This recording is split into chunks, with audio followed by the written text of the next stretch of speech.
Hello, welcome to Salisbury Cathedral and to the daily reflection, this one for Monday, the 5th of October. I'm Robert Titley, the Canon Treasurer of the Cathedral, and it's good to be with you. My thoughts today are inspired by two sisters and a brother. Yesterday, the 4th of October, was the day when the Church gives thanks for the life and ministry of Saint Francis of Assisi.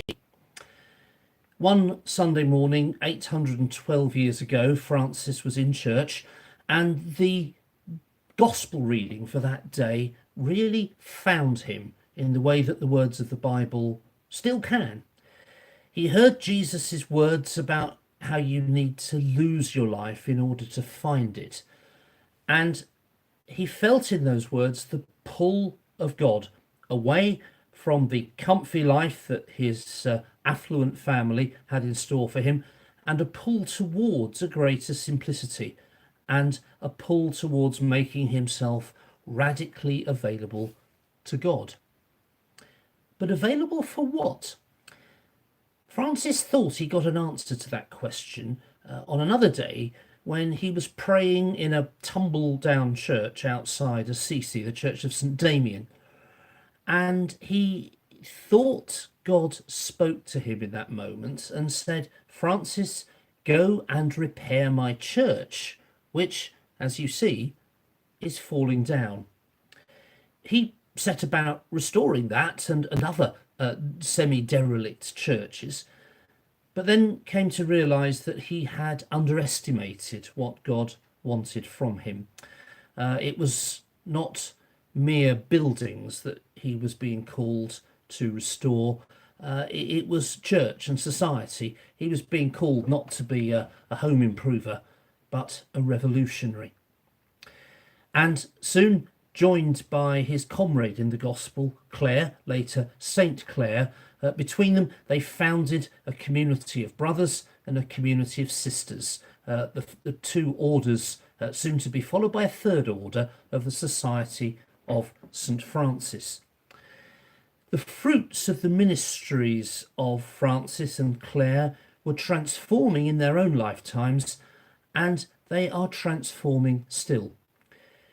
Francis is remembered for having a delight in nature. He composed a wonderful hymn called the Hymn of the Sun, in which he praises God for the sun and the moon and so on, but does it in a way, well, he calls them brother sun, sister moon, mother earth, praising God that these are not just objects and phenomena, but presences in his life with which he can have a genuine relationship, and so can we. And that instinct of Francis has become particularly beneficial to us in these days when we have a renewed sense of the fragility of our natural world. And I will come back to that in a moment. When he was elected, our present Pope adopted the name of Francis, and that was a sign of how he wanted his pontificate to develop and to be seen. And Pope Francis has produced three important teaching documents called encyclicals that have a very Franciscan feel to them. The first one was called Evangelii Gaudium, Joy of the Gospel. The second was entitled Laudato Si. That's a quote from St. Francis's Hymn of the Sun, and that's about the creation and the environment. And the third one came out just this weekend, on the eve of the Feast of St. Francis, and it's called Fratelli Tutti, literally all brothers and sisters. That too is a quote from St. Francis. And each of them is about relationship, our relationship with God, our relationship with the creation, and our relationship with each other. Those last two, Laudato Si and Fratelli Tutti, each have a shadow over them. The first is the climate crisis, which of course is still with us and alas will be for some time. And the second, as it talks about human society, is under the shadow of the COVID-19 pandemic. And so these encyclicals are not just prompts for meditation and for prayer, though that's important enough. They are consequently prompts to action. But why should you act on them rather than just wring your hands and hope for things to get better? Well, let me now introduce the second sister and the third character in my reflections today, and that's this one here, the fictional Sister Julienne, played by Jenny Agutter in Call the Midwife. In one of the episodes, the sisters are in contact with the police about some crime that's been committed. And Sister Julienne says at one point, there are only two reasons for ever doing anything. One is love, the other is fear. So there are your motives for action in response to what Pope Francis and others are saying about our society and about our natural world and its fragility. Let's look very briefly at both of them. Let's start with fear. And let's not knock fear. Fear really has its part to play in life. If you're thinking of burgling my house and you're only deterred by the fear of God, well, that's fine by me.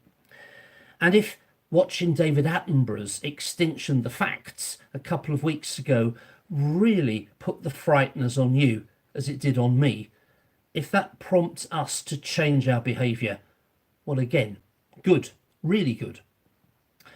But fear only gets you so far. For a start, fear is quite hard to keep up perpetually. Fear can wear off, and when you fear something less, then you may care about it less. Fear, then, is not a good basis for an enduring relationship. Far better is the second of Sister Julienne's motivations, love. Love for one another, love for our shared earth, love for our God, the source of all things lovable.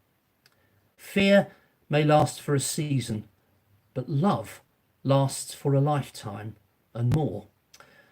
And so, as we remember St. Francis and St. Clare, as we give thanks for the fruit that their ministries continue to bear in our lives and in our world, let us resolve to act out of love for the gift of this world and our shared lives within it. And then we may begin to know the truth of those words from the first letter of John in the New Testament. There is no fear in love, but perfect love drives out fear. I end with a prayer which Pope Francis encourages all people of faith to join in if they're able. And it's at the end of a document in which he is urging people to find from God the gift of, as he calls it, a love that transcends the barriers of geography and distance. And so with Pope Francis giving thanks for St. Francis and St. Clare, if you will, join me in praying. Lord, Father of our human family, you created all human beings equal in dignity. Pour forth into our hearts a fraternal spirit and inspire in us a dream of renewed encounter. Move us to create healthier societies and a more dignified world. May our hearts be open to all the peoples and nations of the earth.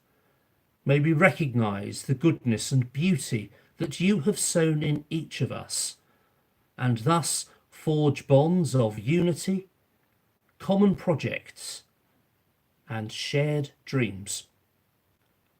Amen. Thank you very much for your time, and may the Lord be with you.